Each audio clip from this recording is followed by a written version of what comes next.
Earlier on in the course, we actually already looked at system setup briefly, and we used the example of labor rates, which can be overridden by a customer card file, and then you can override them again when you're generating a quote or a job.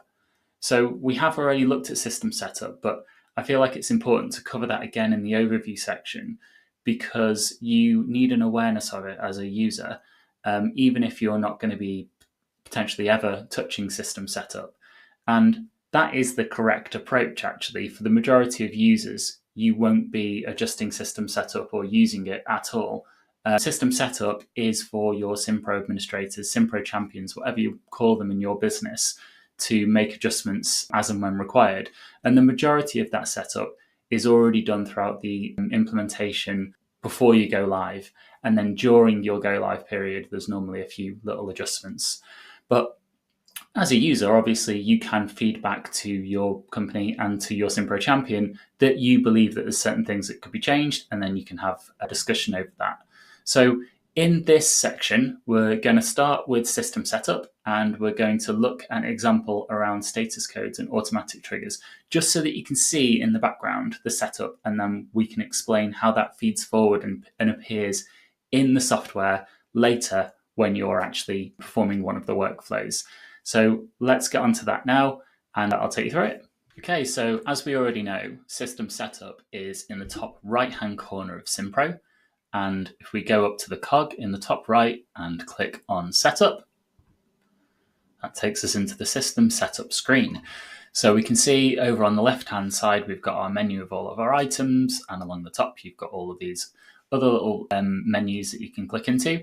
However, what we're going to focus in on for our example in system setup, so that we can see something that you can configure and then use in the software, is status codes. So let's go and hover over status codes, and when you hover over it, you get this little pop-out menu called status codes, and below that, automatic triggers.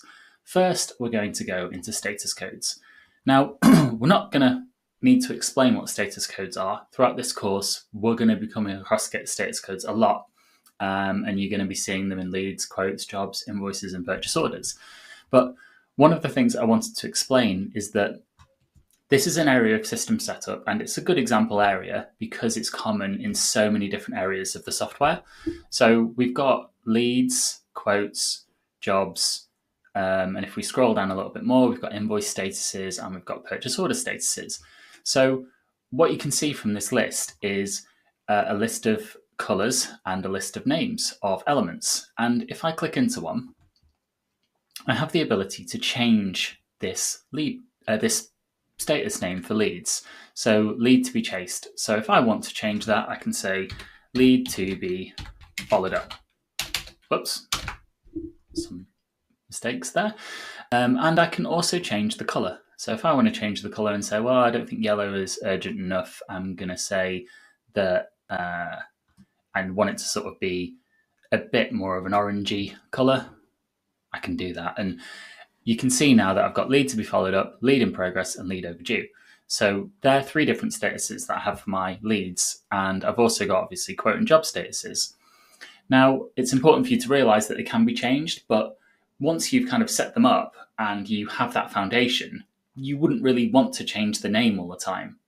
People who have been using the system for a while will get used to seeing the same color and the same name, and eventually they probably won't even need to see the name of a status. If they see a orange lead, they will know that's a lead to follow up without having to read the words. So it just makes things a little bit quicker.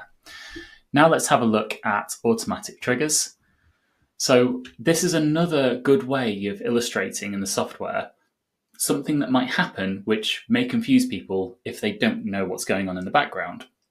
Now, we can see at the top here, I've got a lead has been created, and the status that gets given whenever that trigger happens in the system, so whenever it gets created, is lead to be followed up. Now, that's an automatic change in the software. And if you're not aware of those things happening in the background, then when you actually start using the software and you start seeing these changes and these different statuses being changed over automatically, you might need to question with somebody, well, why is this happening? And why have we chosen for that particular status to change based on that action? And now you know that It's alterable, you can change them, but it's normally controlled by a system administrator. In addition to that, you will realize that the system isn't doing anything strange. It's doing what it should be doing whenever you do an action and you get a particular status. So in the course so far, we've seen two elements of system setup now. We've seen labor rates, and we've seen how they can impact customer record and how they can impact then a quote and how they can be overridden, but configured in system setup to work that way as a default. And we've also looked at status codes and automatic triggers, which we're going to come back to again and again during the time that we explore workflows. So really, you can think of system setup as the brain of Simpro. It's where you configure how you work as a business. So if you have specific terminology and specific ways of talking about chasing up quotes or managing jobs, it means that you can change the wording in those particular status codes to suit you and to suit your business. So system setup, obviously, it's one of those things where you should really set and forget, but it's important to know that you can adjust it and configure it to the way that you want to work as you go along. During this Simpro Explained course, we'll be touching on lots of other elements from system setup, but we'll be doing it in a practical way by looking at them within leads and quotes and jobs and scheduling and all that kind of area. So we're not going to be worrying too much about constantly going back to system setup, because this course is focused on explaining actually what Simpro is and how to use it.